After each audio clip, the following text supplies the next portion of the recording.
Bueno, un saludo para todas las estudiantes, los estudiantes del profesorado Alfredo Palacios, del primer año de la materia Pensamiento Social, común a ambas carreras, la de Historia y de Geografía.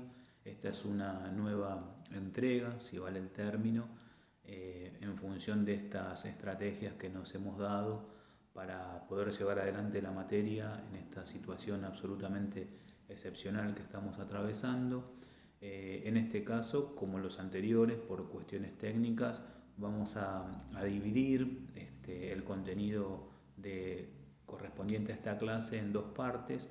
En una primera parte lo que vamos a compartir es una síntesis de lo trabajado hasta aquí, de los pensadores fundamentales del siglo XVII en Inglaterra, y en la segunda parte vamos a trabajar, nos vamos a correr de siglo, nos vamos a correr de nación, vamos a ir a Francia al siglo XVIII y vamos a empezar a trabajar con el pensamiento de Montesquieu como paso previo a luego también otros autores franceses como Voltaire y Rousseau.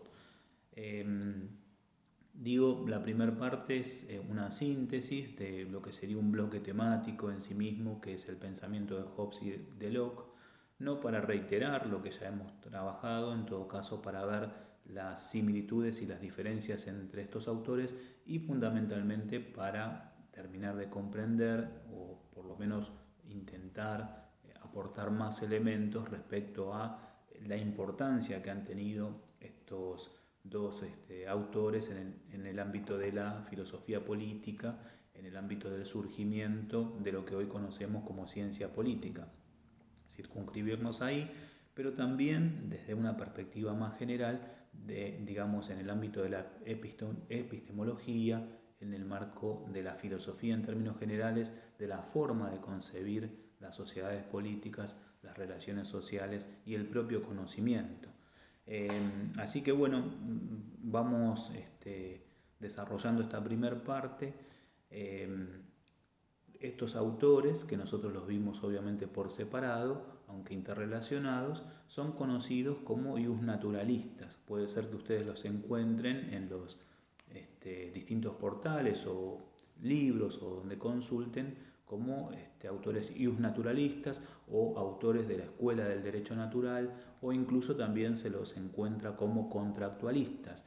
Y esto tiene que ver con las características en común que tienen estos pensadores y un conjunto de pensadores de la época, del siglo XVII fundamentalmente, que planteaban justamente que había un derecho natural y leyes naturales que regían las relaciones entre los seres humanos en un estadio previo al estadio político. Y luego se accedía a ese estadio político a través de un pacto o de un contrato. De esas dos ideas centrales que comparten ambos autores es que se conoce a estos autores como naturalistas o como contractualistas. ¿Qué tienen en común? Vamos a desarrollar ahora sus similitudes para luego pasar a sus diferencias. Bueno, en realidad ambos autores, y podemos acá incorporar incluso a Maquiavelo, que de alguna manera preanuncia eso, lo que hacen es dar cuenta de la crisis del universalismo religioso, del universalismo teológico. Nosotros vimos esto, varias veces les dije, a riesgo de reiterar y de alguna manera aburrirlos, si así fuese la cosa, que lo que nosotros vamos a mencionar aquí con 5, 6, 8 líneas son materias específicas en el profesorado, pero estos autores están pensando en el marco de la transición del feudalismo al capitalismo, en sus contextos nacionales particulares, pero en definitiva en el marco de un proceso estructural mayor, que entre otras cosas trajo como consecuencia la ruptura de las explicaciones, las cosmovisiones, las perspectivas filosóficas y aún el cuestionamiento a los aparatos ideológicos que tenían que ver con la teología, con la iglesia y con las perspectivas que remitían a que los seres humanos y los órdenes sociales en definitiva éramos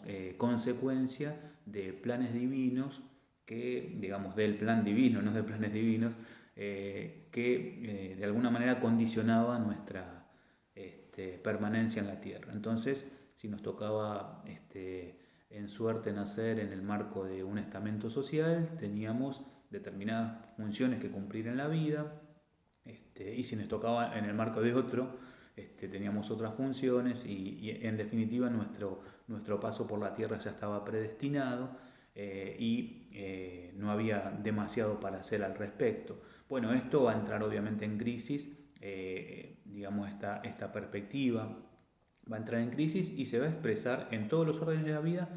Lo que a nosotros nos interesa es cómo esto se expresa en el ámbito específico de la política y puntualmente en el marco de las teorías respecto al Estado.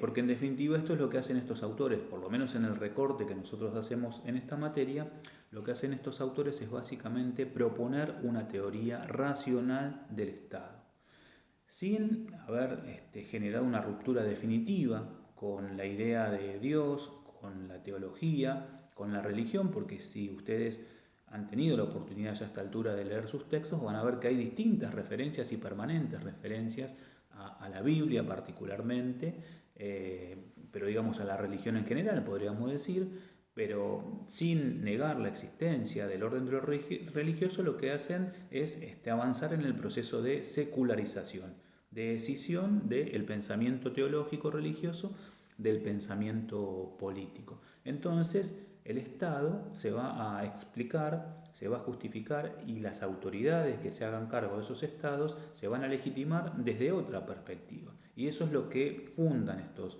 autores, insisto, en un marco más general de proceso de transición del feudalismo al capitalismo, pero también en un marco que en el plano del conocimiento tiene que ver con una ruptura epistemológica clave que va a dar origen a la ciencia moderna.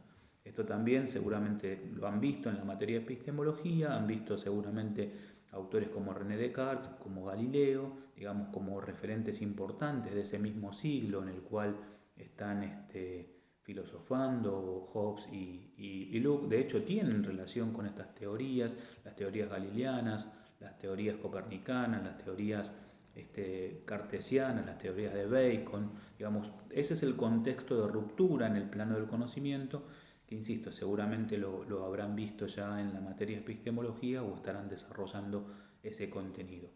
¿Qué nos interesa a nosotros puntualmente de estos autores y en ese contexto? Bueno, que eso es lo que van a intentar hacer y van a avanzar en realidad en esa dirección, es fundar una reflexión sobre lo político, una ciencia política racional, una teoría racional del Estado. Sientan bases fundamentales para eso, sobre todo Hobbes, que tiene una gran formación en matemática, en geometría. Lo que va a intentar decir es que así como se estudian los entes físicos y se generan teorías al respecto, bueno, también hay que estudiar los entes morales y fundar las teorías al respecto. Por eso va a plantear, y en ese sentido Locke va a ser un seguidor de él, digamos de seguir su línea de pensamiento, que en realidad es una línea de pensamiento de la época, que cualquier Estado que se quiera fundar, cualquier legislación que intente regular las relaciones humanas, debe tener en cuenta las leyes de la naturaleza, cómo somos los hombres en un estadio natural. Los hombres, de acuerdo al esquema de estos pensadores, vivimos en estado de naturaleza y nos manejamos según leyes naturales, con mejor o peor resultado. Eso después lo vemos, de hecho ya lo vimos, después lo recordamos, pero hay leyes naturales que regulan o que deberían regular nuestras interrelaciones en el estadio de naturaleza. Hay que ver cómo es el hombre en estado natural, porque de ahí, digamos, de conocer eso, digamos, es la clave para que luego las leyes positivas, las leyes de la sociedad civil, las respeten y pueda haber un orden estable, ¿no? Eso es fundamental.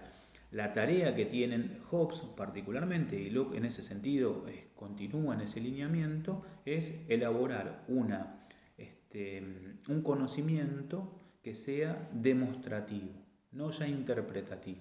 Hasta ese momento los filósofos políticos o aquellos que se dedicaban justamente a la teoría política o a justificar el orden de lo político, teoría política por ahí es un exceso, pero digamos los pensadores políticos, los que pensaron el orden político, pensaban en función de determinadas cánones o de reglas sagradas, y en todo caso lo que debían es conocer esos cánones, esos códigos de derecho o esos escritos sagrados y luego interpretar cómo funcionaban en la realidad circundante. Bueno, ahora no. Ahora estos autores lo que van a plantear es que lo que hay que hacer es demostrar, explicar y fundar, por tanto, una teoría explicativa del orden político y particularmente del Estado.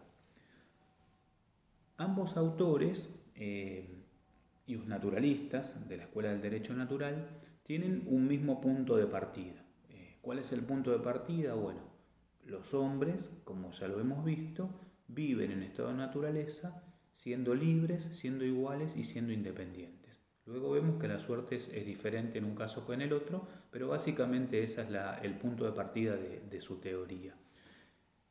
Esto es claramente una ruptura con el pensamiento hegemónico en la etapa medieval, porque lo que se pensaba, lo que era hegemónico, era que en realidad los hombres, las mujeres, digamos, los hombres en función del lenguaje de época, en realidad ya vivían agregados en sus familias y eran naturalmente sociales, ¿no? En familias, en aldeas y demás, en pequeñas ciudades, pero los hombres, digamos, la reflexión de la teoría política parte desde otro lugar. Y esto va a ser muy importante en función de la continuidad, de hacia dónde lleva ese punto de partida diferente.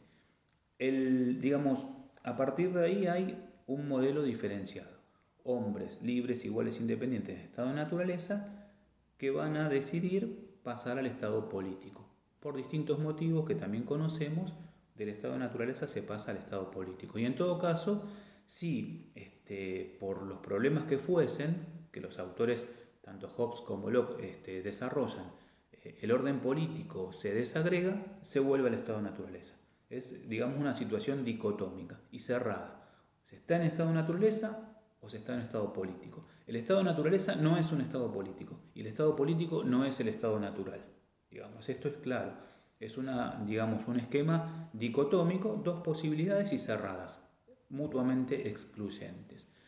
El pensamiento tradicional, hegemónico, hasta la Edad Media, planteaba que el hombre en realidad, como decíamos, vivía en pequeñas comunidades que remitían inicialmente a las familias, luego en pequeñas comunidades, en aldeas, habíamos dicho, esto ya lo dijimos, en ciudades, que luego se agregaban, formaban estados, eventualmente imperios, pero uno a su vez pertenecía a la familia, pertenecía a la familia ampliada, a loicos, a la comunidad, a la aldea, a la ciudad, o sea, era un esquema múltiple y abierto, ¿no? Uno pertenecía a la familia y pertenecía al imperio, no es que estaba en un lado o en el otro, no.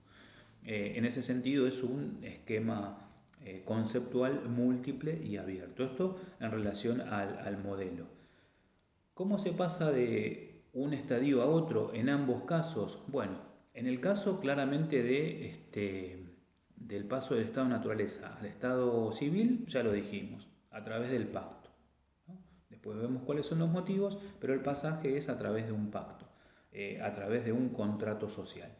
En cambio, en el otro modelo, en el modelo tradicional, que algunos llaman aristotélico, el hegemónico, el modelo medieval, el pasaje se va dando de manera natural a partir de la evolución de las condiciones objetivas, sociales objetivas.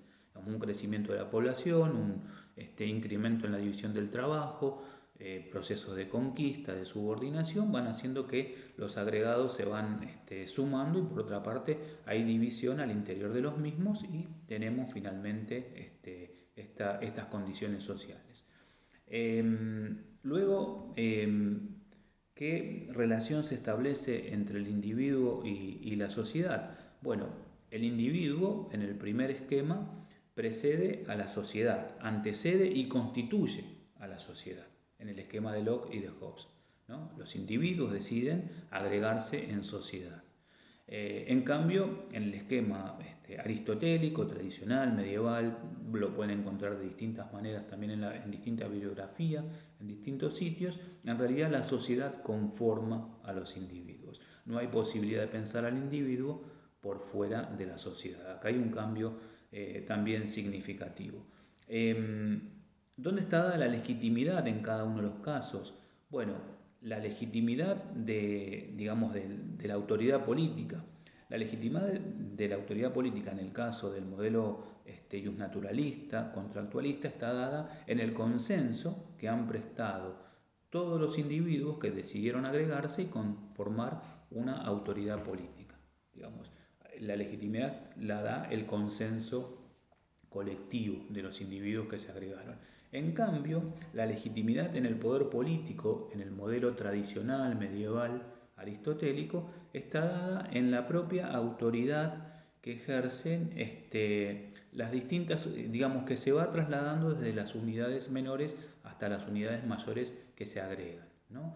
El hombre es un animal político, el hombre vive inicialmente en familias, ya hay relaciones jerárquicas al interior de las familias que luego se van desplegando en cada una de las unidades hasta llegar eventualmente al rey, ¿no? A la autoridad máxima. Entonces, la legitimidad de ese orden político está dado justamente en el proceso objetivo de crecimiento de las unidades menores hacia las mayores. No, digamos, luego se legitimará en términos de la voluntad divina, pero es claro que hay una relación jerárquica que ya está establecida en la unidad menor que es la familia y que explica también la relación en el marco de las unidades colectivas mayores. Por supuesto que un modelo u otro terminan justificando o legitimando distintos órdenes sociales. Si yo me asiento en esta última explicación, lo que voy a terminar justificando justamente es la existencia de un rey, que vendría a ser el equivalente en la unidad menor al padre, que luego se legitimará por voluntad divina, como decíamos, y termino legitimando la existencia de un señor y el orden feudal en sí mismo, ¿no? Un orden jerárquico, en definitiva, porque ya la jerarquía está en la unidad menor. En cambio, si yo parto de individuos libres, iguales e independientes que deciden pactar entre sí para conformar el orden político, lo que yo voy a terminar legitimando es una sociedad de iguales, digamos, que surge a partir de la voluntad deliberada, racional, manifiesta de los individuos. Y ese es, digamos, el postulado ideológico central de lo que van a ser las revoluciones burguesas. Las libertades que los individuos deben conservar, a pesar de pactar, deben conservar estas libertades, la fraternidad, la igualdad, la libertad entre los seres humanos. Un punto de partida me lleva hacia un lado, el otro punto de partida me lleva hacia el otro. En este sentido, en esta explicación dicotómica entre el modelo iusnaturalista y el modelo tradicional, si vale el término, el modelo, digamos, aristotélico y el modelo de Hobbes y de Locke, en esto están de acuerdo los dos, tanto Hobbes como Locke están del mismo lado, ¿no? Luego sí vienen las diferencias que puedan tener entre ellos. Eso seguro ya lo vimos y en todo caso podemos hacer un rápido repaso. El estado de naturaleza en ambos es diferente. Si bien decimos hombres libres iguales independientes, en el caso de Hobbes se manifiesta la imposibilidad de la vida social. Indefectiblemente, ya lo sabemos, ese estado de naturaleza deviene automáticamente en la guerra de todos contra todos, en la vida mísera, brutal, digamos corta, sin ningún tipo de posibilidad de desarrollos, por la desconfianza, por el afán de gloria, digamos por la competitividad. En cambio, en el caso de Locke, la cosa ahí cambia, porque en realidad hay posibilidad, esto lo hemos visto también, hay posibilidad en estado de naturaleza de llevar adelante la industria, de llevar adelante la propiedad, incluso hasta de progresar. Sucede que no todos los individuos son lo suficientemente racionales para preservar las leyes naturales y sí, efectivamente, el estado de naturaleza deviene en estado de guerra, en la necesidad imperiosa de fundar un orden político y un juez común. Pero si bien en ambos casos el estado de naturaleza digamos, se emparenta con la guerra, en un caso es indefectiblemente el estado de naturaleza es sinónimo de estado de guerra, en el otro caso el estado de naturaleza deviene luego en estado de guerra por la irracionalidad de determinados individuos. Em, Son situaciones históricas, digamos, esto también lo vimos. En realidad, tanto Hobbes como Locke lo que intentan es fundar una teoría estatal y por tanto construyen un estado de naturaleza a la medida de, digamos, son construcciones teóricas, son construcciones racionales, digamos, son construcciones hipotéticas, no son verificables en términos históricos, independientemente de que los dos, Locke con mayor énfasis, intenta darle algún grado de historicidad. Ustedes ya lo habrán visto. Se citan algunos ejemplos históricos que son absolutamente mínimos como para legitimar que ese Estado haya existido de manera universal y por mucho tiempo, digamos, porque si esto fuese así, la humanidad no hubiese, digamos, no se hubiese perpetuado. No hay que considerar las construcciones, digamos, no hay que considerar las situaciones históricas, sino construcciones teóricas en función de legitimar un orden político. Bien, ¿cómo cómo se pasa de un estadio al otro a través del pacto? Esto ya lo vimos. Los pactos son diferentes. Una cosa es el pacto hobbesiano, en donde cada uno de nosotros pactamos con cada uno de nosotros otorgarle el poder a un tercero y en ese, digamos, a un tercero o a una asamblea de hombres, como ya dijimos, no quiero ser redundante en esto, es un pacto de asociación y de sumisión a la vez. O sea, el pacto en el caso de Hobbes es claramente conforma la sociedad y nos sometemos al monarca, a la autoridad de una persona o de una asamblea de hombres, digamos, ¿no? Ahora bien, ¿por qué lo hacemos? Indefectiblemente para preservar el valor fundamental que es la vida. Si no lo hacemos, nuestra vida está en riesgo, por tanto, el hombre es lobo del hombre, debemos indefectiblemente pactar. Esa es la finalidad. En cambio, en el caso de Locke, también obviamente es para preservar la vida, pero fundamentalmente para preservar la vida en el marco de un contexto más amplio que tiene que ver con el concepto de propiedad.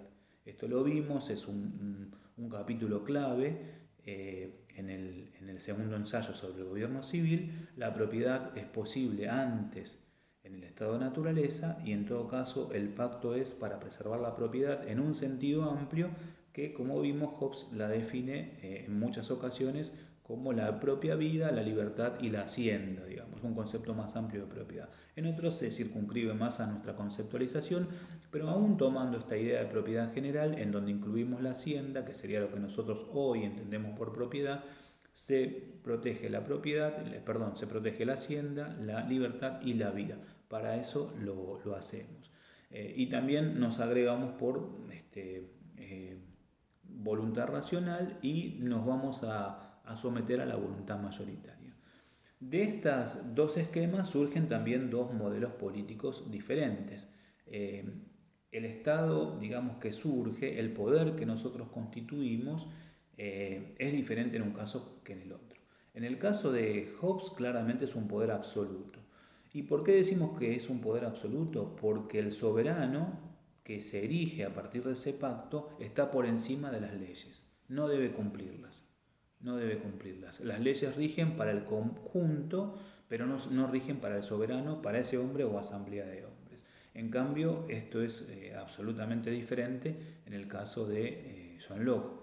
Lo vimos inclusive artículos periodísticos, esta idea de los zorros y los leones, bajo ningún punto de vista aquel que ejerce el poder político puede estar, digamos, exceptuado del cumplimiento de la ley. Es más, no solamente no puede estar exceptuado, sino que debe ser absolutamente controlado para que su gobierno justamente sea a partir de lo que se disponga por ley, a partir de la voluntad mayoritaria de los que han pactado, que conforman o delegan su posibilidad de legislar en un cuerpo legislativo que debe controlar aquel que lleve adelante el poder ejecutivo. Entonces, en un caso es un poder absoluto y desde esa perspectiva es absoluto porque no está, digamos, bajo el imperio de la ley, en el otro caso está absolutamente controlado por la ley. ¿Es divisible el poder o es indivisible? Bueno, esto también está muy claro en ambos autores. En el Leviatán, en el capítulo 18, Hobbes es taxativo: un reino dividido en sí mismo no tiene posibilidad de continuar. Entonces, todo el poder debe estar concentrado en ese hombre o en esa asamblea de hombres. No hay posibilidad. En cambio, también es taxativo Locke en el segundo ensayo sobre el gobierno civil, en donde dice claramente que el poder debe ser divisible y que además el poder legislativo es el más importante y debe controlar al ejecutivo y a los poderes menores que menciona, federativo, de relaciones exteriores y demás, a los cuales no da mayor importancia en función de que el legislativo es el poder supremo. Y por último, las ocasiones, las condiciones cuando pueden ser resistidos estos poderes son excepcionales. En el caso de Hobbes, cuando nos da órdenes que van en contra de nuestra continuidad, la continuidad de nuestra vida, y eventualmente cuando es conquistado, digamos, cuando se produce la conquista del poder o la abdicación, bueno, ahí cesa la posibilidad de ejercer la autoridad y en ese caso podemos resistir a una autoridad eventual que por carácter transitivo, porque haya abdicado el monarca o incluso obviamente porque haya conquistado nuestro territorio, ahí cesa nuestra posibilidad de, digamos, nuestra obligación, perdón, de atender al poder de ese monarca y también, como decíamos, cuando nos da órdenes que van en contra de nuestra propia integridad física. Y en el caso de Locke, claramente el poder es resistible, sobre todo si es un poder que deviene en un poder tiránico, ¿no? En un poder despótico. Ante eso, ante esa tensión, llegado el caso, es preferible diluir esa autoridad política, el riesgo de volver a una situación anárquica, volver a un estado de naturaleza, si se quiere, a desagregar el orden político antes que padecer una tiranía, antes que quedar absolutamente sometidos a la voluntad de un poder despótico. Recuperemos cada uno de nosotros la capacidad que tenemos de autodefensa, que la hemos cedido colectivamente para conformar la fuerza común. Recuerden cómo se conforma el poder político para Locke. Entonces se justifica y plenamente la desobediencia ante un poder tiránico. Esto un poco a modo de síntesis, espero no haberme olvidado nada en el repaso, pero el recorrido que hemos hecho tiene que ver con, primero, ver qué tienen en común estos autores, pero sobre todo qué tienen en común el modelo que estos autores representan, lo que se conoce como el modelo naturalista, y luego sí, al haberlo ya diferenciado del modelo tradicional hegemónico hasta ese momento, ver las diferencias que tienen los autores entre sí. Esto cerraría, espero que sea una explicación que sea provechosa, cerraría lo que decíamos, el siglo XVI en Inglaterra, el surgimiento del contractualismo, que va a tener continuidad y vamos a ver que muchos de estos elementos los vamos a retomar sobre todo con Rousseau. Rousseau claramente va a ser una continuidad de estos autores, pero así como va a tener elementos comunes, va a tener elementos que lo diferencien y muchísimo, tanto de uno como del otro. Así que bueno, paso previo a Rousseau, lo que vamos a hacer en la segunda parte de este video es trabajar con las ideas de Montesquieu, trabajar con el contexto de época y luego ya sí ir hacia Rousseau, pero eso ya sería para una clase posterior. Hago un corte de esta primera parte y retomamos en la segunda.